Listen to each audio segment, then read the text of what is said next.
Ladies and gentlemen, welcome back to f0rje Plays Risk and Rain 2. This is the wrong save file.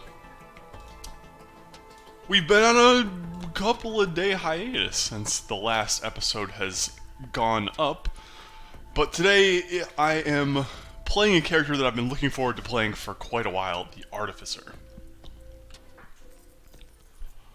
And we got the Titanic Plains. This feels lucky. What's that over there? Attack speed and boss damage. My sensitivity is too high. So, yeah, I do need to apologize for the lack of videos that have been out lately. You know, a couple of things happened in real life. We have so many shops. What is going on? So we're definitely going to grab some attack speed. First and foremost, my fiance had some friends visiting for a weekend, so your boy was not able to get much recording done just based on, you know, the fact that my office also doubles as our guest bedroom, so, you know, I wasn't really able to get too much done with a couple of ladies staying in my office.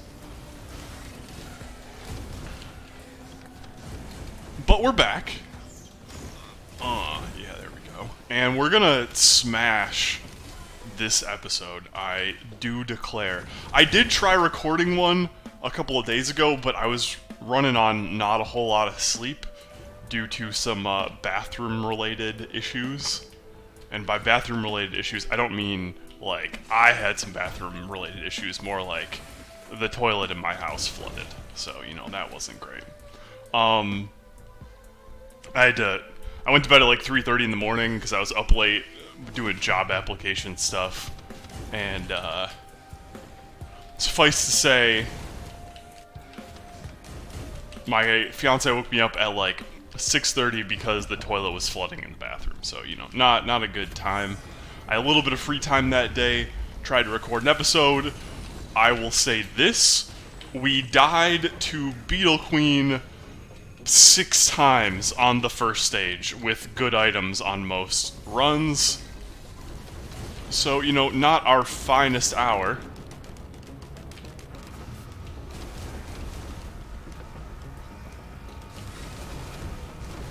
So I decided not to upload that video because it was kind of a mess. You know, on the one run that we actually made it past Beetle Queen, your boy... That's right, I said your boy died on stage 3. And we haven't done that in a while, so, you know, figured I would actually give you guys, like, a decent episode.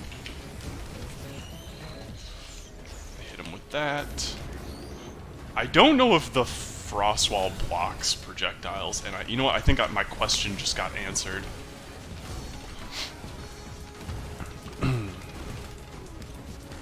So, let's talk a little bit about Artificer, because we haven't played this character yet. I'm going to go with Artificer is a she.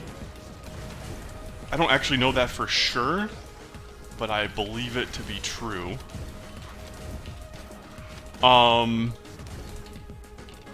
Artificer is a character who, unlike, say, the Commando, who focuses primarily on items to get stronger, well, whose strength comes primarily from the items that he receives. Artificer is a character who has an extremely strong base kit, and only gets little buffs from the items she picks up. We're gonna grab Sticky Grenade from this one. Let's hit shops first before we buy from random chests. Her best items generally are things that increase her burst. So... Crowbar is a big one. We're gonna take boss damage, I think.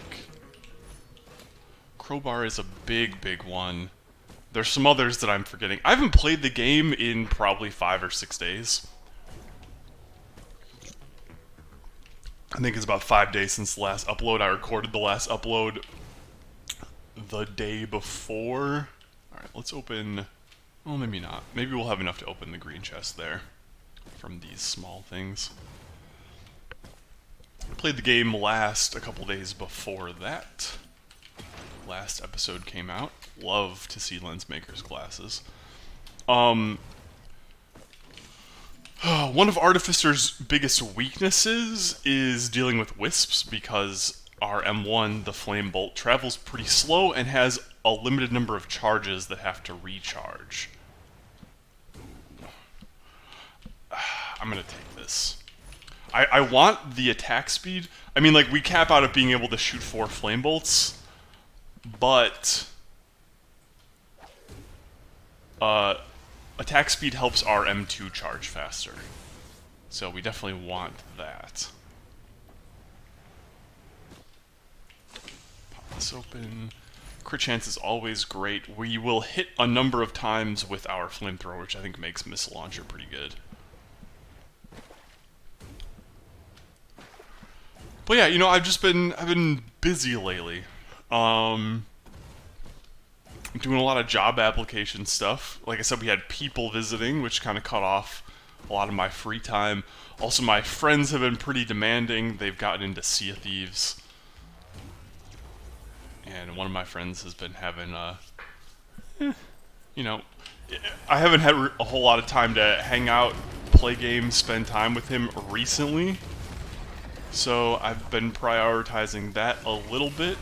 One of the things that I learned from my time playing a lot of RuneScape is that it's not really good for my own mental health when I neglect to spend time with my friends. Now, as much as I want to buy the goat hoof, we're gonna get crowbar.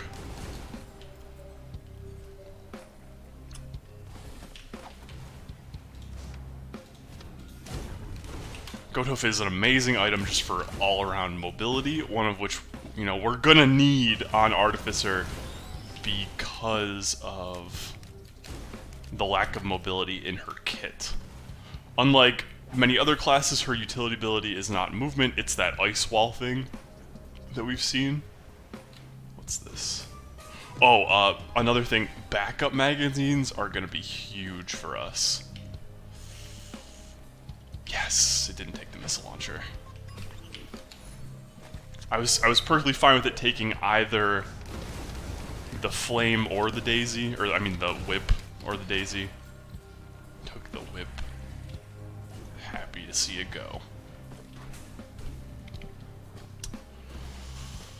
Yeah, so I mean, like, commentary's been in a rough spot these last few episodes. You know, the whole point of doing this is to help me kind of have what feels like a schedule. Alright, let's not die to Beetle Queen here, shall we? She's about to hit us with the thingamajig. The thing we need to be most concerned about with Beetle Queen is the shotgunning acid blasts, but we've got enough damage to deal with her, so, you know, not a problem.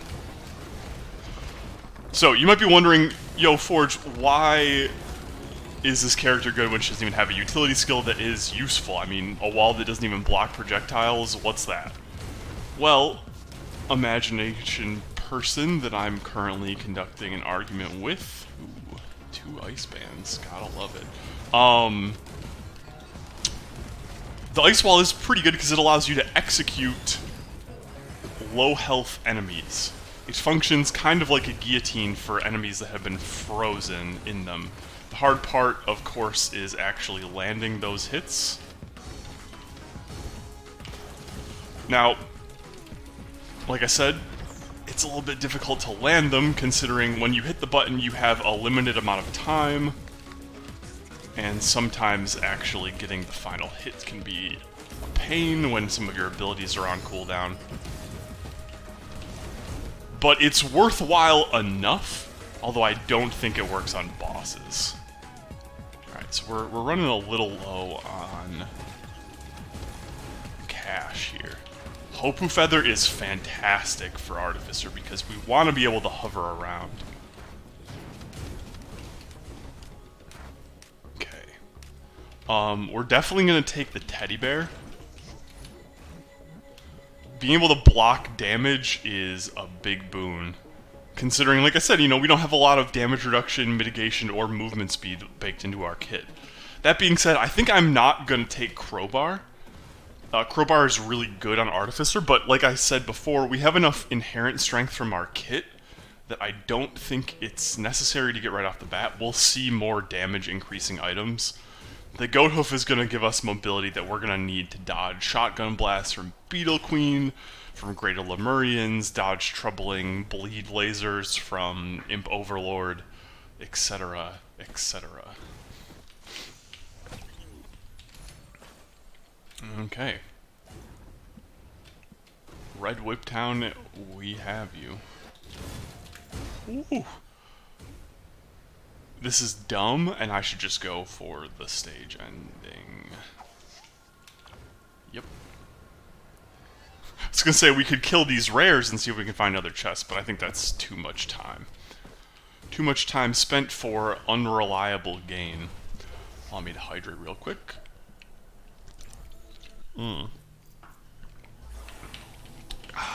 Scorched Acres.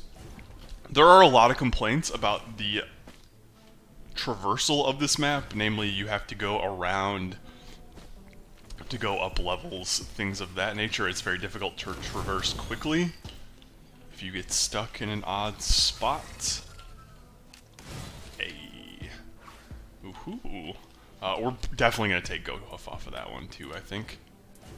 But I have to say, despite all of the things and complaints people have about traversing the map, I love the aesthetic. I think all that they really need to do is put a jump pad on the opposite side. So like the ramp is over there, put a jump pad right here. You know, something to make it a little less, you know, punishing if you get like knocked off the edge. Or something that happens to me a lot is the teleporter is here, but the boss spawns up there. You know, if you're unlucky to not find, or you are unlucky and do not find a Hopu Feather, we're going to take advantage of Artificer's early strengths and just pop the teleporter right now.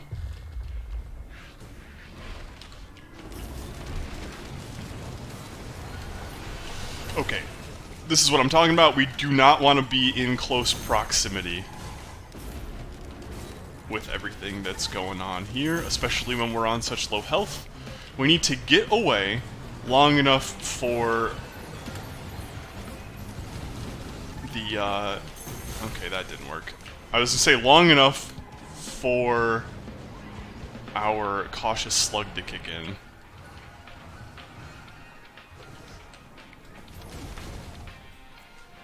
Which it has now, but we've got Wisps Central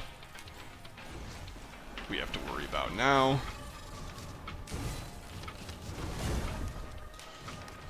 Another thing we'd really love to see, backup magazines. It lets us throw more Mouse 2s, which is big for dealing lots of burst damage in a short period. Hello there. Ow. That didn't work the way I wanted it to. We're getting slammed. This is not my idea of a good time.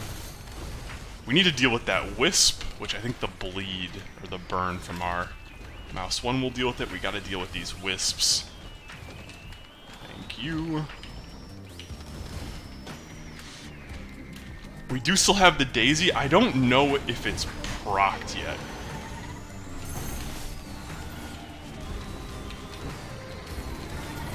Yikers. Yikers. Okay, there was the Daisy proc.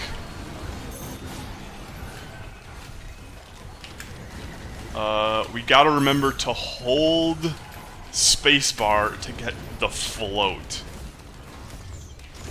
Oh, there it is. Uh-oh. All out of abilities, and we're bleeding. Not great. Okay. That got real touchy, and I don't necessarily think we're out of the woods just yet. Excuse me. But we're getting there. I think I interrupted the flamethrower. Whew, I have not played Artificer that much. I know that I enjoy the character, but I don't have a whole lot of experience on it yet. It's definitely made you know, in certain situations, I panic a little bit instead of actually doing what I'm supposed to do. Alright, please don't take my crit glasses. It took my crit glasses. Son of Beach.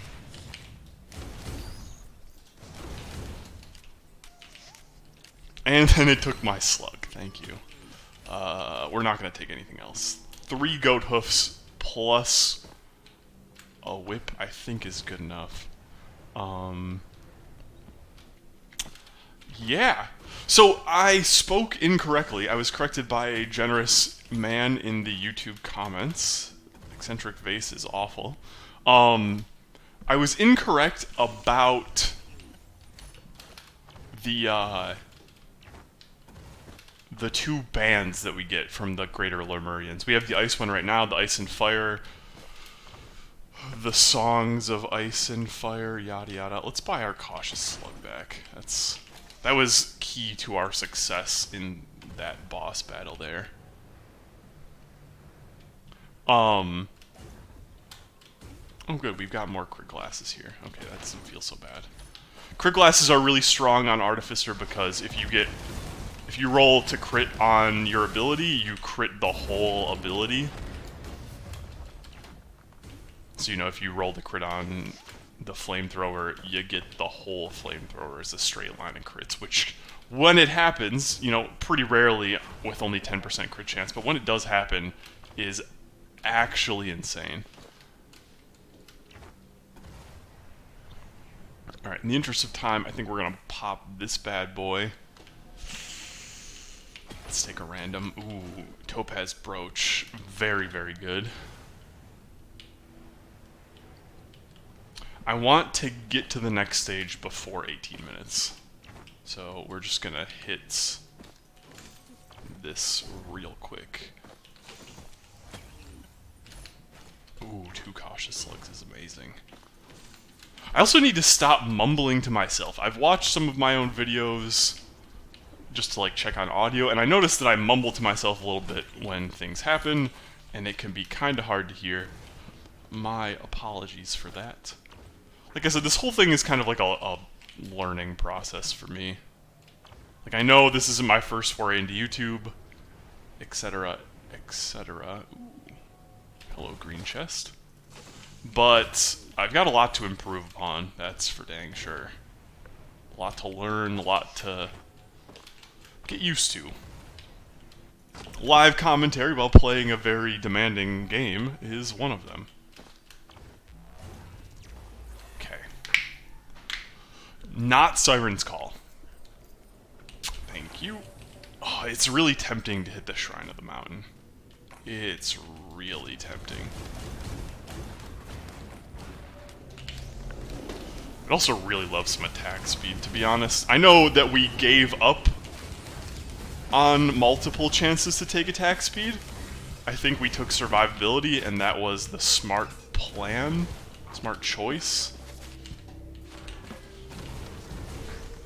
Also, seeing this band in here, which is the ice one, of which we already have 2, I realized I never completed my thought earlier. Something I want to do. So, I was corrected by someone in the comments of a previous video that I was giving misinformation about the runic bands of Runald and someone else. I think it's Kristara? I want to say it starts with a K. Not 100% sure. Anyways, getting both doesn't get you double proc chance. Rather, they have the same proc chance? This is how it was explained to me in the YouTube comments.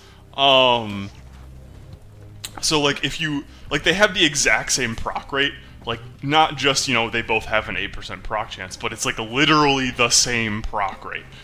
So if you have both, they will always proc together because they have the same proc rate. So it's not like you get a doubled chance to get the item or anything. Ouch. Okay, yeah. That happened. You know what? I'm not super down with a 20-minute episode, so we're going to do... What just happened? I double-clicked. We're going to do a prismatic trial. And we are going to do our prismatic trial as the Huntress, because we haven't played Huntress in a while. So, prismatic trials have these time crystals here, and the idea is basically rush through them as fast as possible. Which means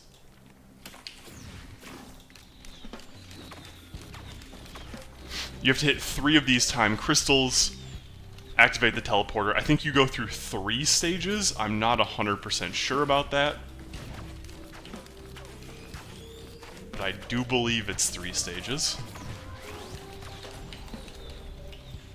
Let's pop this. And you get ranked based on your speed in completing everything. So it's like daily challenges from Binding of Isaac or Slay the Spire, you know, stuff like that.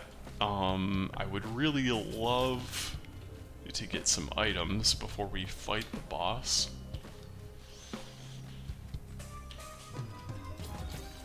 Let's see, sprint speed, let's take a random. Aha! Damage, that's what we want to see. Okay. You know, I don't feel super confident about beating the boss just with 1 tri-tip dagger. But you never know. It's possible. We'll give this a couple... Oh god, especially not when it's Clay Dunestrider. But you know, Clay Dunestrider...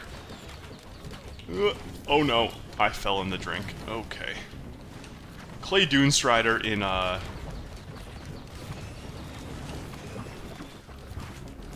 on stage 1, I don't think is going to be as much of a problem as Clay Dunestrider in other stages. Not to mention, he's pretty stationary. So... okay. Yeah, we maybe need more items and not to fight Clay Dunestrider. We're going to try it again as the Huntress. This is going to happen. We just need more chests, I think. It's got the same seeds, so you're always going to fight the same enemies and stuff. So... Ooh. Kills reduce equipment cooldown. Interesting. We would need some equipment for that to be good. I don't know if you get the exact same items. I'll be totally frank.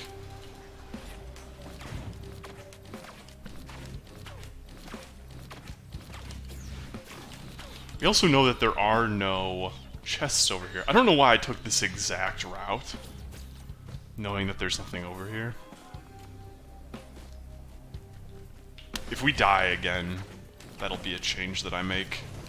Because we'll give this 3 shots, I think, before we call it quits and wrap up the video. But I'd really like to get at least 1 success out of this. Because dying on stage 4 as the Artificer doesn't exactly make me feel very confident in my Risk of Rain abilities. Okay, give me the tri-tip dagger again, please. Yes, thank you. We'll use this, get some more cash. Aha. And there's another chest on the far side over there. Right, a banner.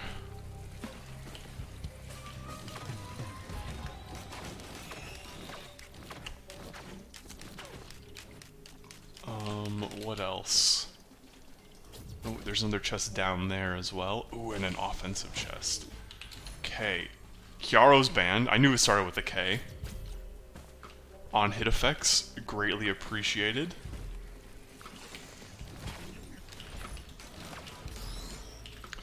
Kyaro's band is actually extremely strong against the, ooh, and Runald's band. Okay. Now we're cooking with cannonballs, boys.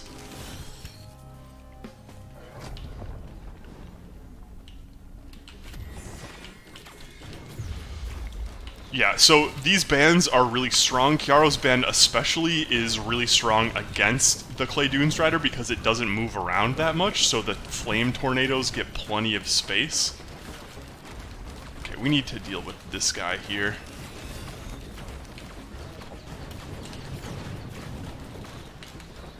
Because those slams are gonna be the death of me.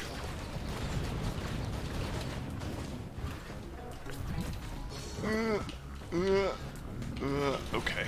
Focus, focus, focus. Focus, focus, focus. And he's doing the big suck. Let's get out of there so we save the damage.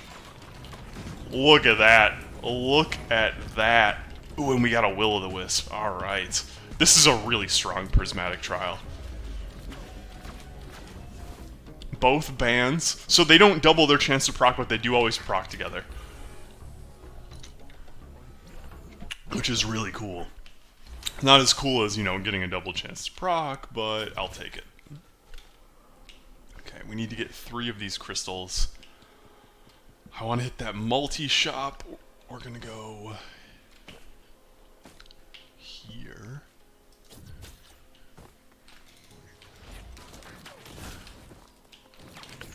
This should be enough to just destroy that one. Yeah.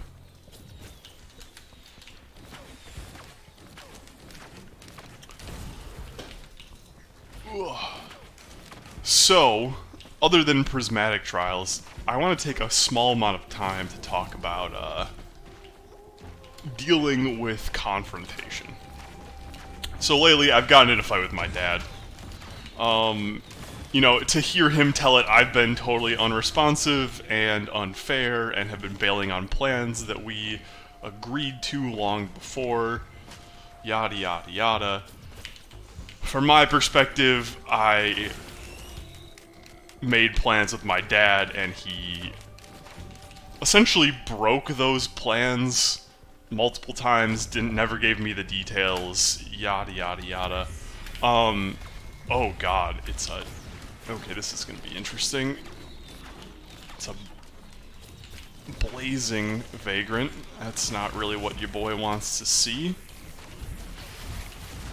Oh jeez.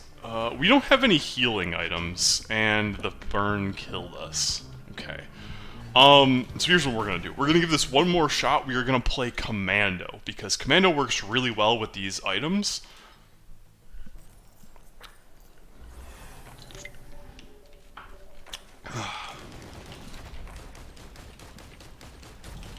And I do declare that we will have a decent shot. So this is Alien Head. I honestly don't even know that it's worth picking up because we haven't even seen an equipment chest yet. And it might not actually be called Alien Head. It might be something else. Anyways, so yeah, conflict. I've been fighting with my dad.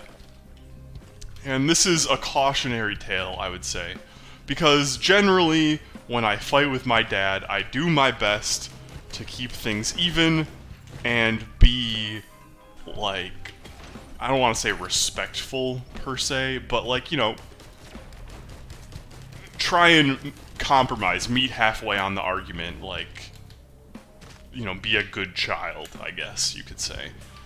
And this time, I've kind of had my fill, and I've been being petty. I've been essentially giving my dad the silent treatment, which isn't a smart thing to do. Let me just tell you that right now. You know, giving someone the silent treatment is never the right thing to do in any given scenario. I highly don't recommend that you do it. 9 times out of 10, it's gonna turn out poorly. And you're not gonna have a good time. But, knowing this, I did it anyways. One of these gives us Runald's Band, there we go. I did it anyways. And it's an odd thing, right? Like, I feel like... Oh, this is gonna sound so bad. I feel really good to have done this, because it's almost like I feel like I let my dad push me around a lot.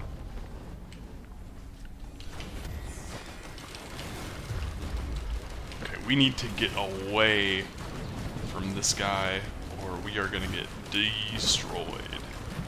Yep. Thankfully, there's the suck. Get me away. This is really bad. This is really bad. 5 health, and I don't... The only healing I've got is health regeneration. This is that stuff that I do not like. Okay, the boss is really low, too. All we need to do is land some shots on him. Oh no, not this. I jumped at the wrong time. At least we have barrier protecting our butts. Okay. I would really love to get some defense. As much as I don't want to do this, please, for the love of all that is holy, don't take my topaz brooch. I'm gonna take a med kit. Just for the small amount of spot healing when we take damage, because it is necessary. It is very necessary. So why are we taking Commando on this run? Blazing Wandering Vagrant is going to be a lot easier to dodge if we have a low cost, low cooldown method of avoidance, which is dodge roll. It's not the greatest, but it'll do well enough. I really want to hit these shops. Capital F.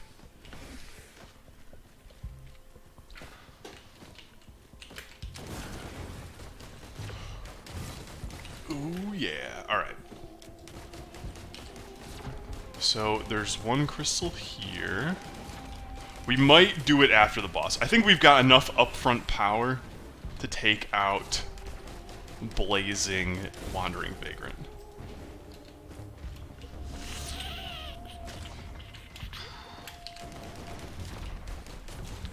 I didn't realize those exploded.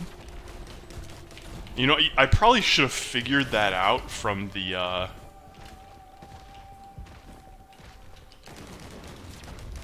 the area of effect listed on the ground. But, you know, your boy has some stuff to learn about this game, as evidenced by how hard we have been struggling to beat, you know, some pretty basic stuff, I would say. Oh, right, Hopu Feather, that's gonna help a lot, too. Okay. 5 minutes, we've got decent items. He's gonna spawn right over here. We're gonna try and hit him with the, hide behind the pillar strat. The only thing we don't really have right now is attack speed, and so this was not the most optimal place for this to pop up. Ah! Stop spawning wisps! So anyways, with my dad, you know, I've been giving him the silent treatment, and like I said, I always try really hard not to get on bad terms with my dad, to like meet somewhere in the middle and have a normal relationship, because, you know, lots of times it is partially my fault. I have a bad tendency of, you know, letting my anxiety stop me from answering phone calls and things of that nature. And so a decent chunk of the time, it's me. You know, I didn't answer his phone call or something, and so, you know, plans got screwed up because I was being unreliable. That happens. But part of the reason why I don't feel petty in this scenario is this was not that.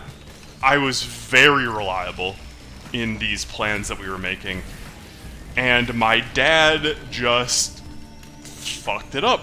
You know, I would ask for details. It was something that we were planning to do together with my fiance. You know, it was something that we really spent a lot of time planning, and he continually just...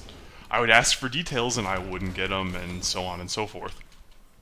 So, moral of the story here is, you shouldn't be petty. You shouldn't give your parents the silent treatment when you have an argument. You should be upfront, you should clearly state your problems and issues and all that jazz. Excuse me, I'm sorry. That was kind of gross. I will say, however, that it is sometimes important to know when you are right and to stand your ground. Because even though I've been being petty in this whole thing, it's felt really good to actually stand my ground against my dad in this scenario, as opposed to just, like, rolling over and kind of agreeing to disagree or whatever the hell I usually do when we get into fights like this. This probably isn't worth the time. Somebody is going to have done this in, like, this whole thing in, like, 6 minutes flat. But I want these chests, because I believe the final boss is going to be a crazy, crazy boss. I mean, the last time that we got this far into Prismatic Trial, which honestly may have been in the episode that I'm not uploading, I was playing Merc and I died to an overloading worm, so, you know, we'll see. I would actually love to see overloading worm because we're playing Commando, and Commando has an achievement to get a killing blow on an overloading worm, which unlocks... Oh! Apparently it's just 2 levels. I thought it was 3. Well, that was a lot of wasted time. Hey, we got the Reaper Scythe! Rank 376, 8 minutes 47 seconds. We could have done that a lot faster if I knew that it was just 2 stages, because we could have gone a lot faster. Probably would have netted us about 20 ranks or so, too. We see lots of people play it as Merc. Me and No are the lone commandos. Anyways, thank you very much for watching this episode of f0rje Plays Risk of Rain 2. If you enjoyed the video, please click the like button and subscribe for more content. There may be some droughts here and there, but I'm generally trying to hold to a 1 episode a day schedule. So I'll see you next time. Later.